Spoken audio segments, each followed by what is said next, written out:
Namaste, Suswagatam, and welcome to Words of Wisdom Gyan Ganga on the Virat Hindustan Sangam social media channels. We had missed 2 Sundays due to travel, elections, and the cricket match, and we are back with your favorite program, Gyan Ganga Words of Wisdom. Today is episode number 235, and today's topic is Lok Sabha polls 2024, the pulse of the people. For the next half an hour to 45 minutes, we will be discussing this very important program, which is between the seventh polls or seven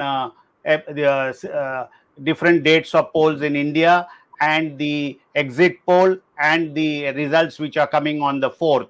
So, with this, it is going to be Dr. Swamy who will be starting the discussion. I have to tell you that both Dr. Swamy and Dr. Arvind Chaturvedi have some statistical background, not some, but they are from a statistical background, so that will help us in discussions today, and the political inputs also will help.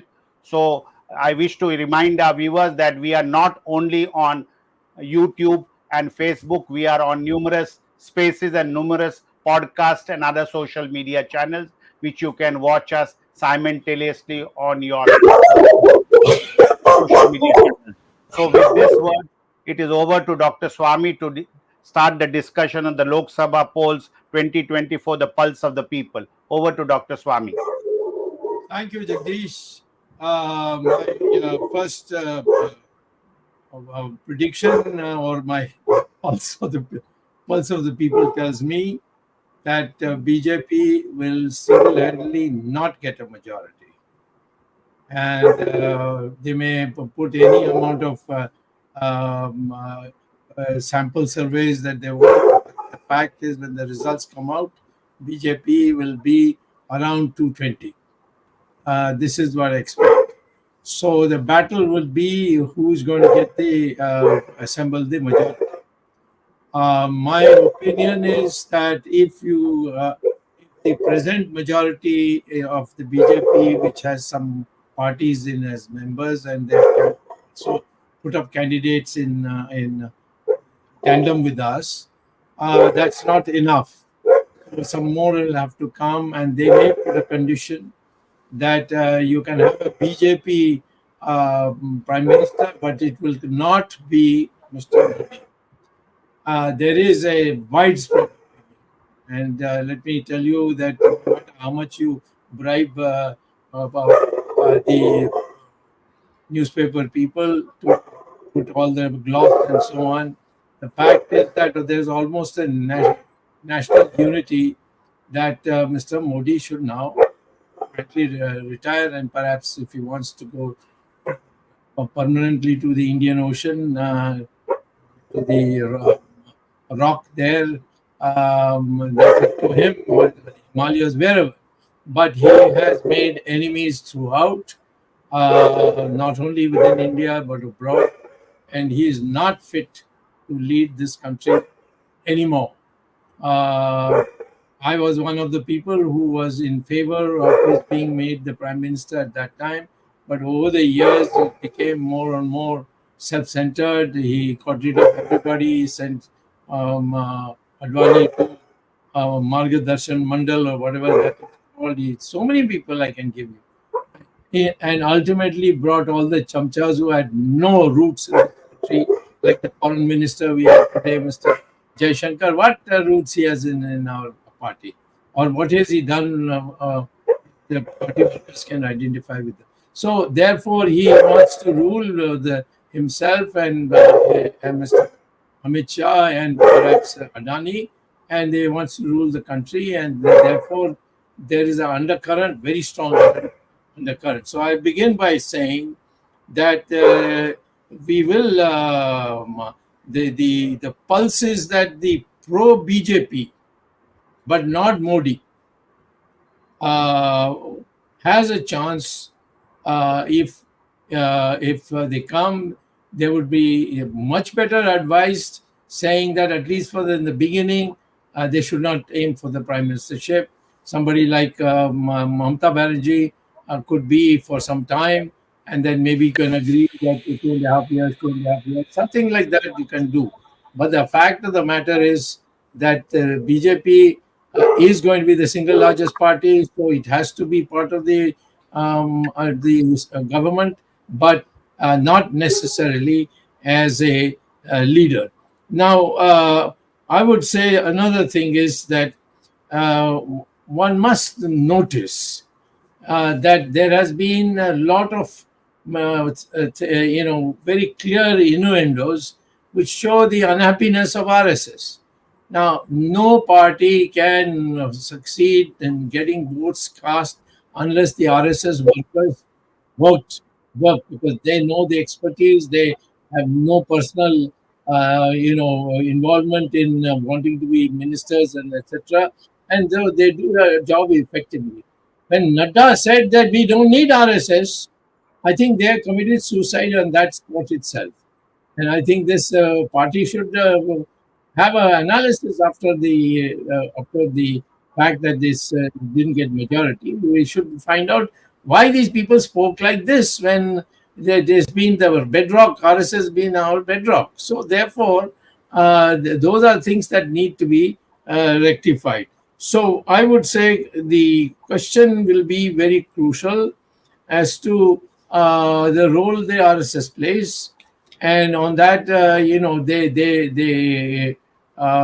they may have not worked as much because they didn't work because they were not called to work for the BJP. But the fact is that they have a network, and that network is respected by many people in the Congress, except a few Italians that the Congress party has. So even the Congress party would be ready to make accommodation. Many of them have spoken. Some of them have spoken to me about it, of my what I thought whether that is a feasible possibility and so on. I said, well, in that case, the Italian family should go back to Italy, and we should have a pure Hindustani, politics in our country. So I would, I'm not being harsh unnecessarily. I'm just only saying that BJP has got a long-term permanent base in India, because they have cadres in every place. They can be defeated. They can have 2 seats only, like in Atal Bihari Vajpayee got us 2 seats in 1984. But in no time, in 5 years, they got 121 seats, and then went on to more seats, and ultimately formed a government. So the RSS ability to play a role in rejuvenating the BJP is very, very high, and we should cultivate that, and we should, promote that. So I would begin by saying, don't be in a haste. I would tell the BJP, don't be in a haste to become the ruling party with the prime minister of yours. Be a ruling party, take important ministries, but leave somebody else to do it. And over a period of time, that person is not up to it, you will automatically get a chance to fill the vacuum and take over as a BJP governed country.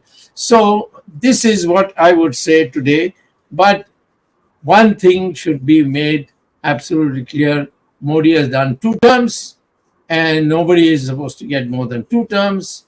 And he himself, at one stage, agreed to it. So, therefore, all put together, plus there are some items in Gujarat which I don't want to come to public, which will harm the party itself.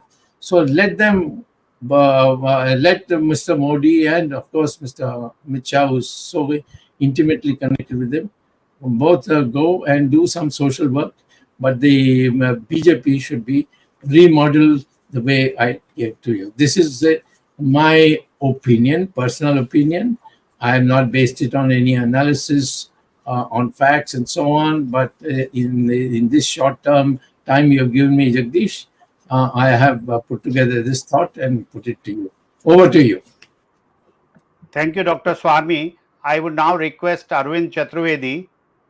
I think he has some problem of logging in. Arvind Chaturvedi to give his perspective of the elections. Yeah, thank you, Jagdish. Let me first give you a brief of the opinion polls, exit polls done by many media organizations in India. And surprisingly, for the first time, all the exit polls are converging to a single figure, which is also very surprising because the methodology is different, the sample is different, the data collection points are different, but somehow it looks to me that somebody from the BJP office has given them on a piece of paper that these are the figures you have to project, and this is what media organizations have done. I totally reject the exit poll results which have been shown by different media organizations yesterday. Let me also mention one new thing in the media today. Z News or Z Group has done another survey, another exit poll, but this exit poll is not based on a sample survey like the others have done. Z claims that this is the data collection based on the social media sites based on artificial intelligence. And they claim the data has been gathered from 10 crores people, 100 million. I mean, it is very surprising, but anyway, the claims are to be examined. 10 crores people, that means every sixth voter, like almost about 60 crores voters have voted in this election. That means every sixth voter has been counted. And the results given by Z News today in the evening are slightly different from the other channels, but they also say that BJP plus NDA is crossing about 300. They say 305 to 315, while the other media organizations are roughly centering around the figure of about 360 plus. And the India position, of course, has been making his claim. But one thing before I discuss these results about the sample size. One channel, News 18, has claimed that they have covered a sample size of 95,000. 95,000 is spread over about 530 constituencies. Some of the constituencies have been left out by them, which comes to an average of about 180 per Lok Sabha constituency. 180 per Lok Sabha constituency, in my opinion, is very small sample size for a population, that is population of voters, which is roughly around 20 lakhs. But even then, some other channels have a total sample size of 20,000, 22,000, which means per Lok Sabha constituency about 40 people, 45 people. Now, in a Lok Sabha constituency, if you contact 40 people, even if you do a genuine work, I am a student of statistics. I know the importance of sample size and how the sample size should be calculated, especially in India, when people are divided based on income, gender, occupation, age, and so many other caste, especially. And if you take the variance into account, the more the variance, the larger should be the sample size, which is a statistical principle of sampling. But that has not been kept, in my view, into account before these exit surveys have been done or presented.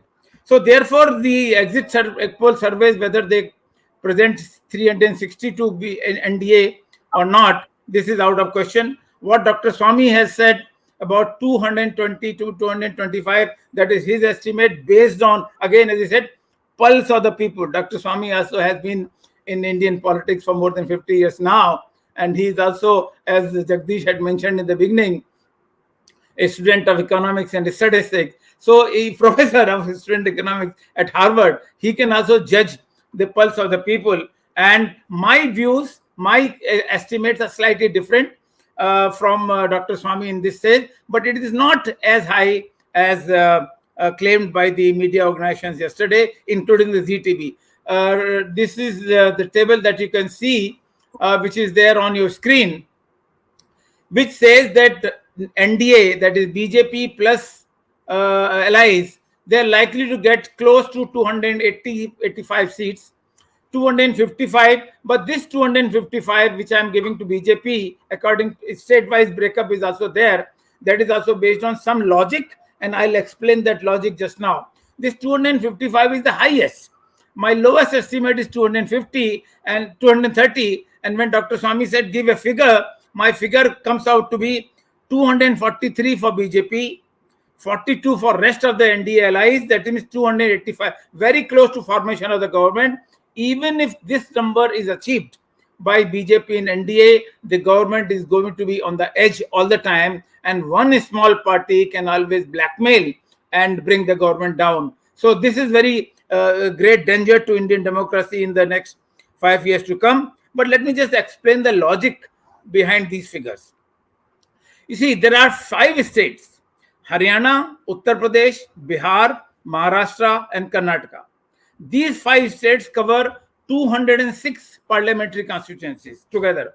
Haryana 10, UP, Haryana may be small. Why I'm including Haryana, I'll tell you the reason. Bihar 40, Maharashtra 48, and Karnataka 28. Out of these 206, why I'm putting them in one category is, in all these 5 states, there's going to be a drastic change between what NDA had got in 2019 and what they're getting now. In 2019 election, they got 179 seats out of 206. 179. That means opposition had only 27 seats, less than 10%. 90% seats were BJP. This time, Haryana, they're going to lose drastically, 2 to 5 seats. UP, they are going to lose drastically. UP, my estimate is roughly around 50 for BJP and 30 for India Alliance. Bihar, they are going to lose. Bihar, they are going to be just about 50-50 between NDA and India. Maharashtra, they're going to lose badly, and similarly in Karnataka.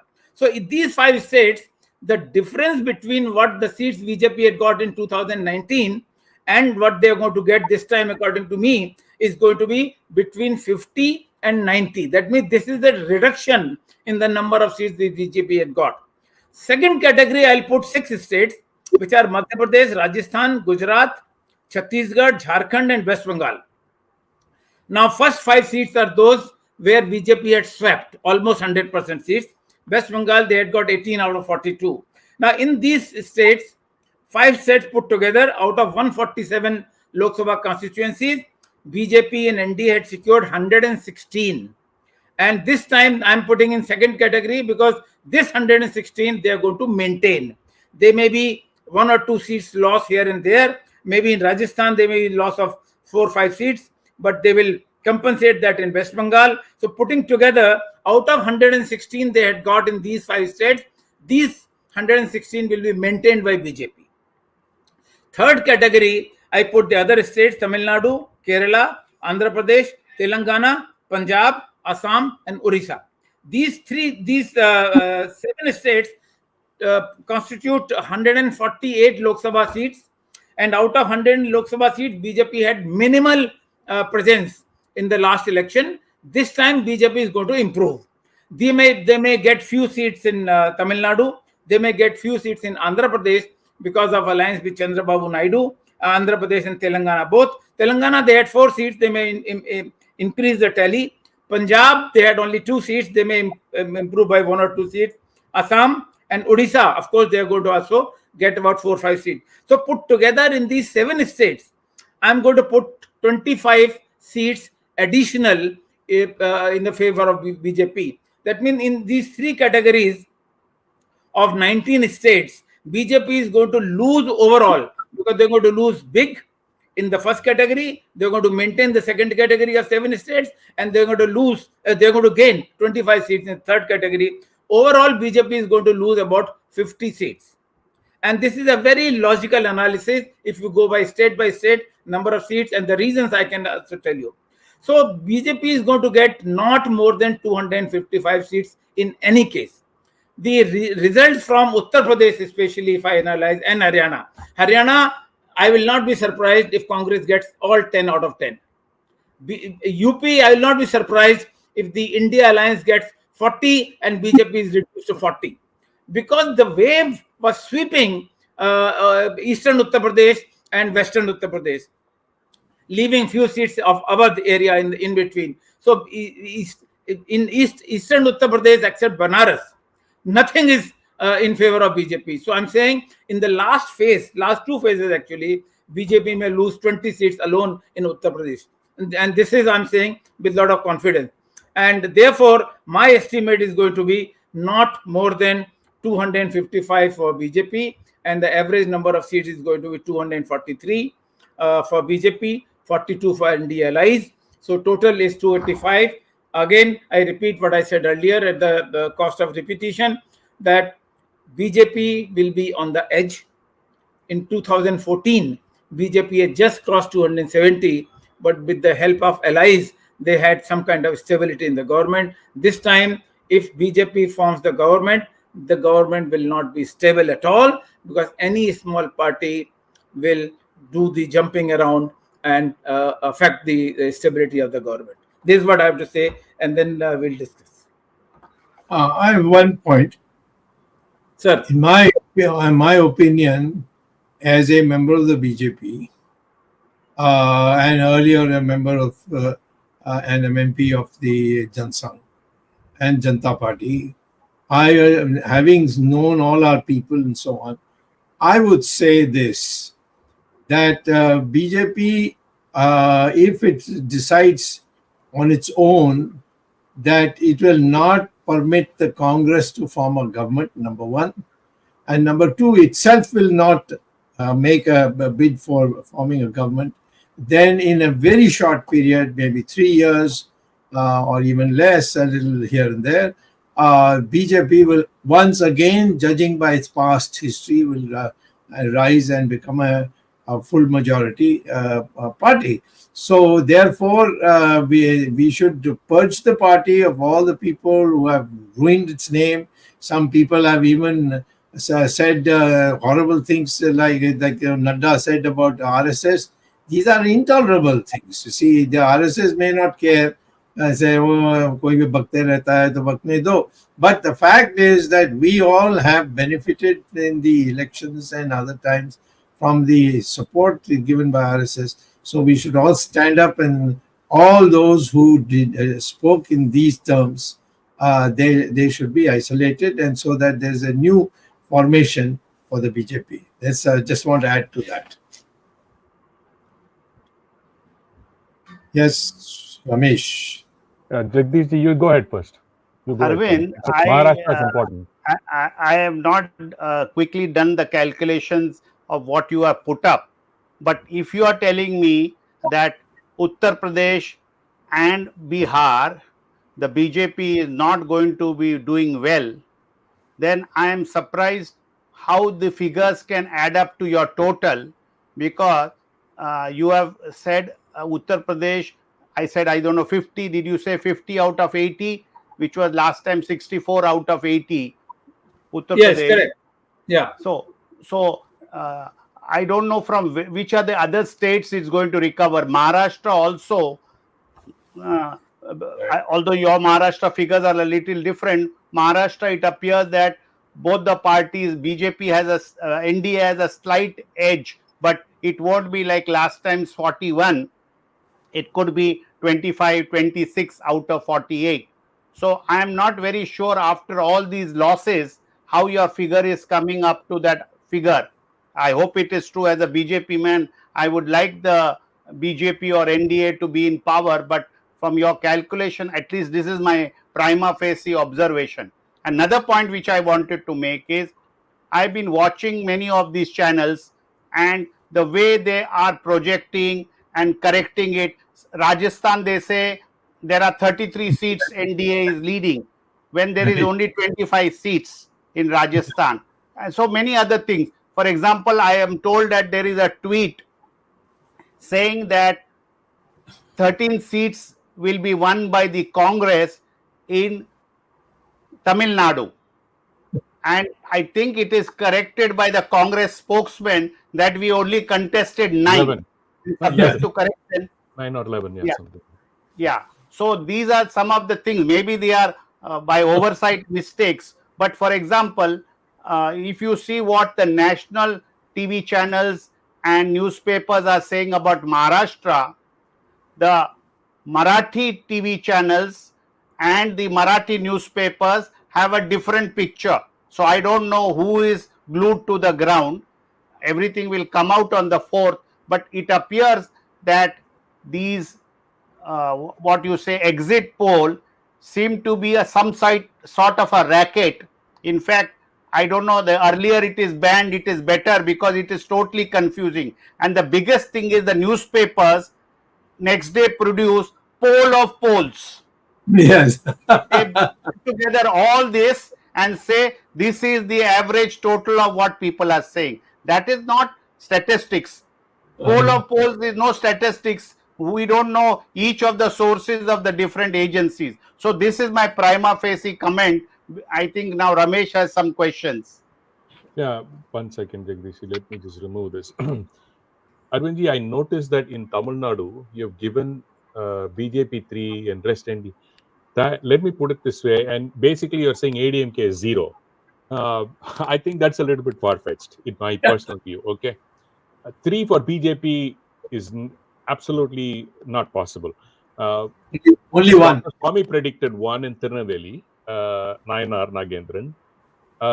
If in fact Annamalai himself said right after the polls, Coimbatore, that about 1 lakh votes were stolen. Yes. He himself said, okay, but then he pretty much said, okay, I'm not going to come. Everybody predicted the same thing. They all news items were also talk about it. Suddenly today he said, now I'm going to win. How is this so? Did they find the 1 lakh votes? See, let me put it this way.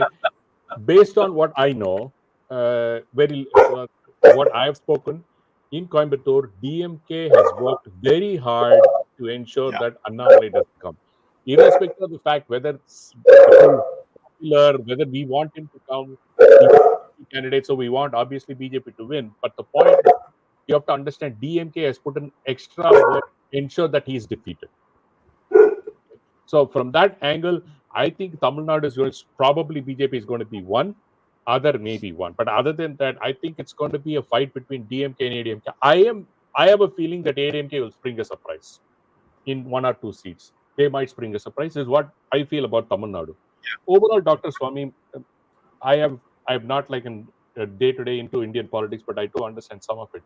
Anything less than 272 for BJP, in on its own, Modi cannot become the PM because nobody's going to accept him. So because, hey, you claim that you are a leader and all those things, and you had history, people saw them as autocratic and all those things, which in fact he is, in my personal opinion. But again, less than 272, if he is going to go hunt for seats and try to become a PM, I don't think anybody, even the existing allies, Arvindji, in my view, are going to extract more pound for your flesh. Otherwise, it's not going to happen because, and I don't think Modi's mentality is to go, quote unquote, even though he claims himself to be a sadhu, he cannot go beg. He cannot go beg because a sadhu is supposed to take bhiksha. But anyway, he cannot go and accept bhiksha. He cannot do that. That's not in his psyche. He has, for the past 2 things, he's only ordered, being a chief minister of Gujarat or the 2 terms as a PM. He's always been in command and demanded stuff. He cannot going to go beg. That's not in his DNA. It's not going to happen. Since he doesn't have DNA. He's not biological. He's not doesn't have DNA either. But he's not going to go beg for votes. That's not going to happen. And you mentioned something about Amit Shah being the horse trader in chief. I don't think even any amount of money is going to push people, because at this point in time, when you see somebody is vulnerable politically, they want to make sure that he's finished. So if BJP says, I'll give you 10 crores, somebody else is going to say, I'll give you 20. I mean, this trading is going to happen. It's going to be a tough time. So BJP is going to be the single largest party, as Dr. Swamy said. And I think if we want to form an alliance of Hindu parties or like-minded Hindu parties, keep Congress away at any cost. We have to keep those jokers away at any cost. My view is there's only one person who can stitch an alliance, and that's Dr. Swamy. What comes out of the alliance, we don't know. But in my personal view, if I look at the landscape, based on the assumption it's less than 272 or 255, based on what you're saying, Arvindji, is the only person who can stitch an alliance, be it Mamta. Because as he said, Mamta is on the fence if Karge is selected. So Mamta is on the fence that way, because she's going to want her pound of flesh. I think Jagan, people are saying BJP is going to sweep Andhra. I think they're daydreaming or smoking something. Chandrababu Naidu, he's a third-rate cheat. He's gonna please BJP, fool BJP like nobody's business. People who don't know him, they're going to learn a lesson this time. So Jagan, and again, as Jagdish said, 50-50 in Maharashtra, that's going to play a significant role. In fact, I would go to that much extent, even though not desirable, Dr. Swamy, I know you wouldn't want it. Even DMK will support an alliance like that because there is a chance, because it is because of there is Dr. Swamy. Because Dr. Swamy is a politician in all practical senses. He's in good terms with all of them. But all of them have only one goal. Less than 272, Modi cannot become the PM. And Modi himself said in a Times Now interview, Swami, he's kind of alluded to that he's going to pay back whoever attacked him during these elections. So that is not a good sign for India as a democracy. I can tell you that. So these are my few words. And since it's an quote unquote an opinion poll, I think there are a lot of viewers who are jumping on saying that everybody has an opinion. So relax. We also have a right to our opinion. We can say what we want. Yeah. And in this setting, we are a democratic setting. So we can say what we want. If you have a voice, please go ahead, start your own channel, make your voice see, and see how many people listen to you. We want to present something. And this is not something that just pulling out of thin air. And Arvindji completely exposed all these opinion polls, completely bogus. They have no clue what's happening in the ground. They just go to some rural booths and say that 25 people, 40 people, as he said, per booth or per constituency, which is a ridiculous number. It's 0.0000. Some bureaus by 1%. When you have 650 million votes, you go to 20,000. What kind of an average is that? But they are paid well. Ramesh, let me just interrupt you on this methodology. News 18 channel, which claims to have taken a sample survey of 95,000 people, they have admitted the methodology adopted by them on the channel, and they have declared in market research there's a term called day after recall. This phrase is day after recall because most of the advertising recall is done after the 1 day. So this opinion poll, phase 1 to phase 6, they have not done on the polling booths. They have done based on day after recall at the residences of the voters. Now 40 voters per constituency or 50 voters per constituency in the whole, and that too after 1 day election. Only 7th phase they have done on the polling booth. So they have mentioned it on the methodology. So their methodology itself is not actually exit poll, the way exit poll is known all over the world. Correct. So this is the falsehood in the methodology adopted by them. Yeah. One more thing, Dr. Swamy, just go back. In terms of even stitching an alliance, I forgot to mention Orissa. He was a good partner for Modi. Suddenly in this elections, Modi stomped on him. I mean, that is actually a very bad move of stomping Orissa out and going to Nitish Kumar of all people. Yeah, I'm telling you, you can bet on, I can buy 100 lotteries and expect to win, but trying to put your bet on Nitish Kumar, I don't know what to say, Dr. Swamy, because Odisha and Patnaik is a very decent man. He's going to do a business deal with you. He'll do a deal with you. But again, you go talk to someone and you trample him. I think that's again a wrong move on BJP's part to abandon, Odisha like that. And again, stitching to that alliance. And coming back to this methodology, Arvindji, and nobody has disclosed to a large extent, as you said, sample size. We are just making some. And what is the statistical modeling? How are you extrapolating 40 to 400 million? How is that extrapolation a factor? I mean, is there a rural versus urban divide? Nothing. And none of these polls have even, when typically in the US, when their exit poll, when they come out, they do not only ask you who you vote for and what made you vote for them. There is no such thing. It's just some random bunch of numbers piled up. Yes. Because if you look at the core factor that this election is going to be driven on when we see the results on Tuesday, is going to be the economy, unemployment. These two, by far, because economy, look at price, rise, all those things, that's all inflation, all that thing. The second is unemployment. We are at 8%. It will be a historic win for Modi if he wins a majority. If it's an 8%, when there was 3 to 4% in 2014, we are at 8% today, double unemployment, and somebody winning an election with the majority is going to be a huge surprise. That's my view on this thing. Well taken point. Just one more thing, Dr. Swami will endorse what I say on this statistical method. You see, I had said earlier, the kind of diversity we have among the voters, that means the variance is huge. And this kind of sample size is not going to project anyway. Now, second thing is, in India, it is very problematic to convert the voting percentage into seats. Unless you do the opinion poll on every single Lok Sabha seat independently and come to a conclusion from the popular votes percentage, it is very difficult to convert because of the multiplicity of the parties.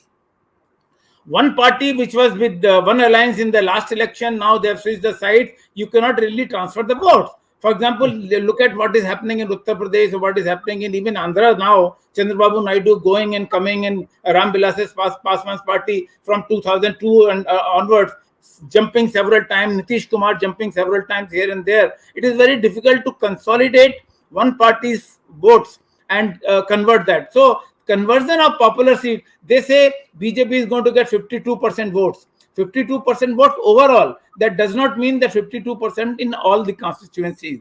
So the average conversion is a problem. In only UK and USA, where there's a two-party system, this conversion from popular votes to number of seats has been found correct. They say if the two parties in the two-party system get votes percentage A proportionate to B, then the number of seats will be A cube proportionate to B cube. That has been done perfectly in UK and USA, and it is not possible in India. Therefore, most of the opinion polls and exit polls go wrong because they try to convert the percentage of votes polled, popular votes, into the seats, and this is where they fail. Right. Jagdish ji. No, my thing is same again about these exit poll. Whatever the numbers tomorrow, at least exit poll are slowly losing its credibility always in all the places. In fact, one of our viewers from Bengal put up saying that last assembly election, they said that Mamta will be defeated, but she came back with a big majority. So these exit polls could be anything. It's, according to me, a money-making racket, irrespective of who they are favoring. It's a money-making racket.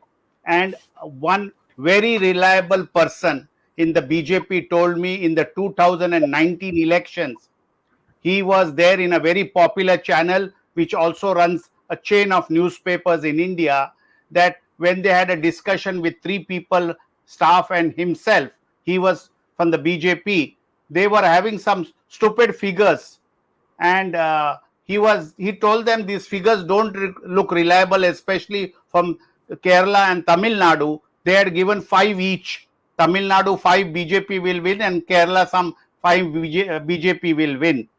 When he himself was having doubts on these figures, they said, okay, correction kar dete, 0-0 kar dete.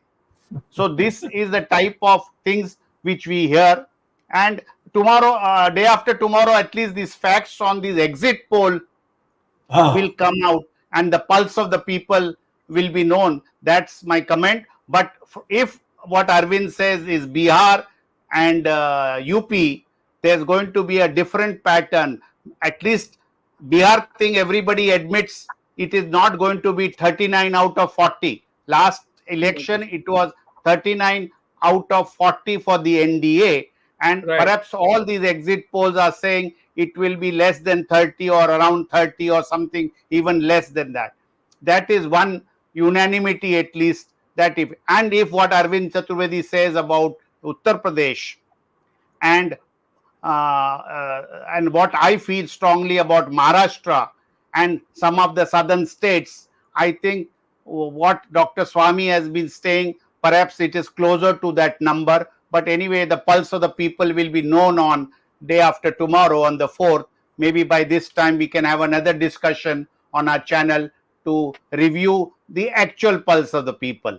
So I request if Ramesh ji or Arvind has any comments, or Dr. Swamy wants to say anything on these exit polls or these how the surveys are done, then perhaps Arvind can have the last word.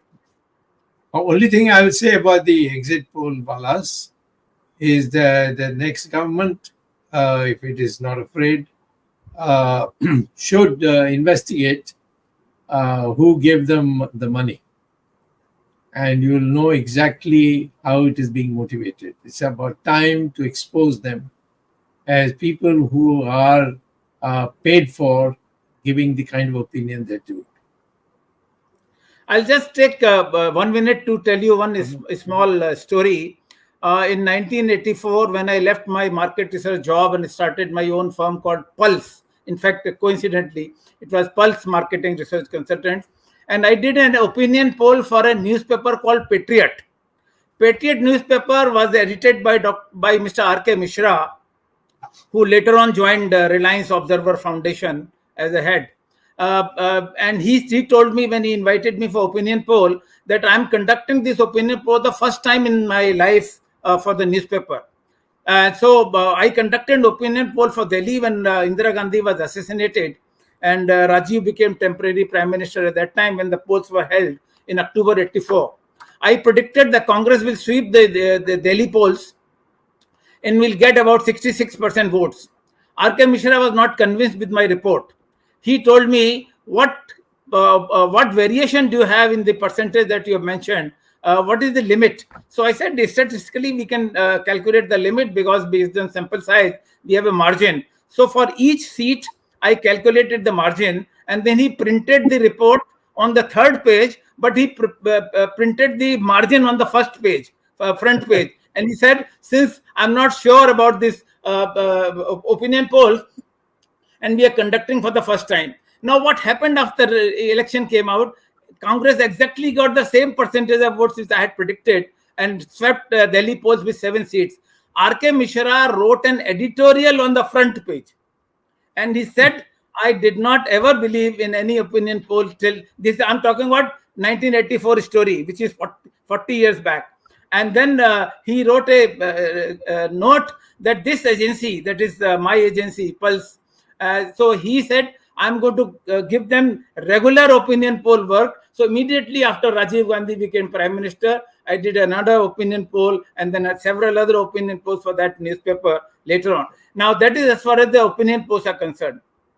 Jagdish, you had questioned the reliability. Last 5 opinion polls or exit polls. 2004, all the pollsters were wrong. 2009, yes. All the pollsters were wrong. 2014, half of them were right, half of them were wrong. 2019 was the only election, last election, where there was a wave in favor of Modi, and almost all opinion polls were correct.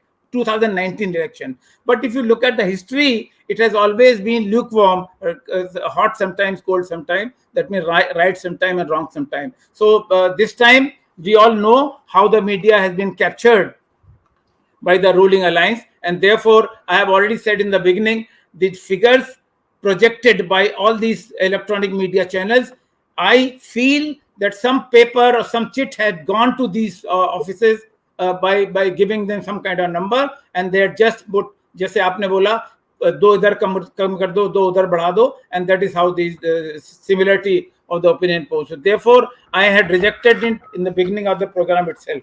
Now, Dr. Swamy, if you have to say something. No, I'm nothing. All the points have come on. Now just you have to wind up. That's all. Yeah, thank you, Dr. Swamy. Go ahead. Okay, before Arvind winds up, I just want to thank our viewers for the tremendous response we have got for today's program. Oh. In one indicator, it is showing me 19,835 live viewers for this today's program. As you know, we are on various channels and some things can't be counted, but this is the live viewership. We are also watched afterwards. YouTube and other things are watched also. Podcast is what. But I thank our viewers for this tremendous support.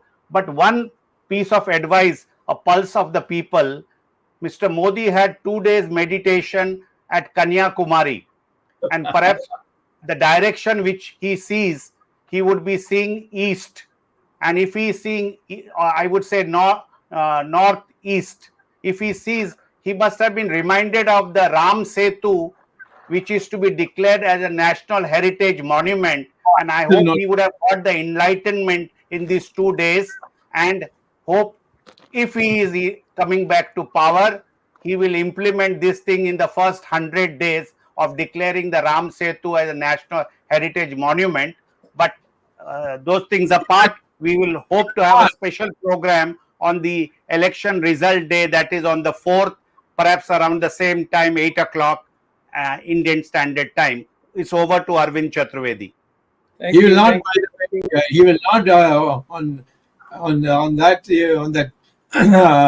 he will not do it, because I will get the credit. It is I who brought it on it. You see, so he is not going to do for Ram Setu under any circumstance.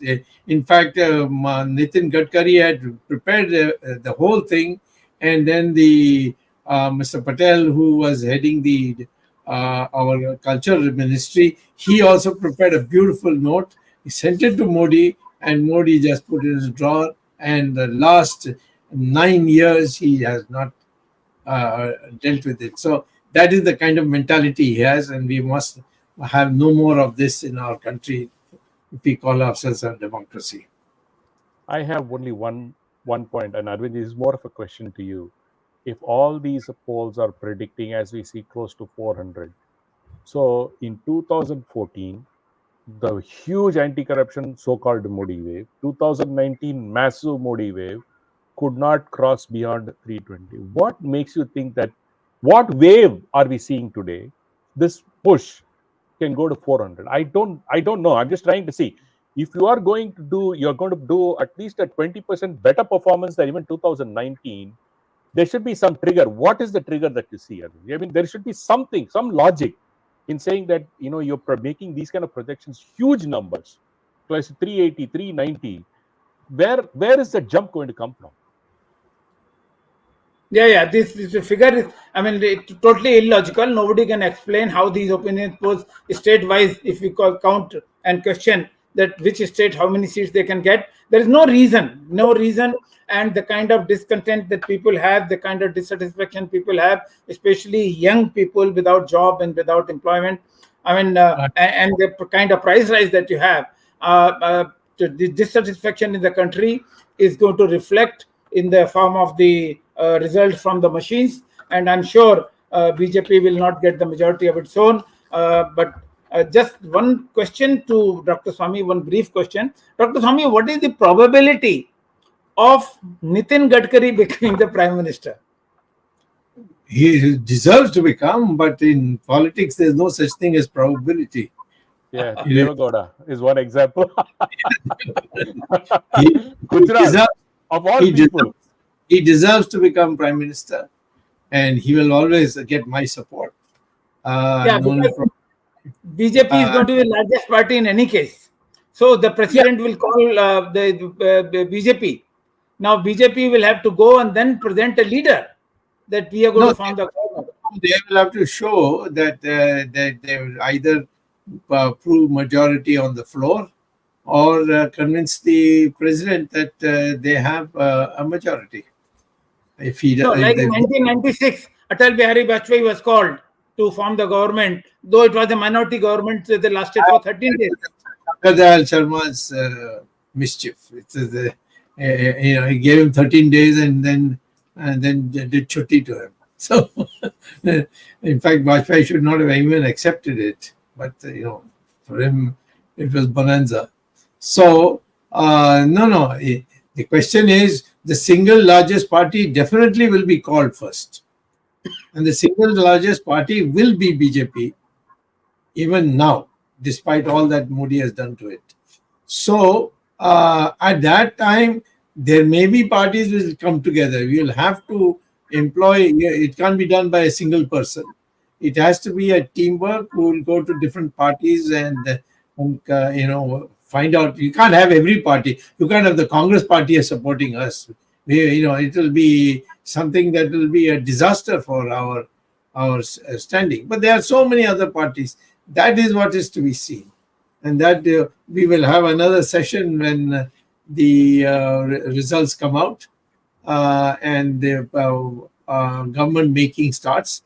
That time on a Sunday, which will be very soon, we shall discuss this. what is possible.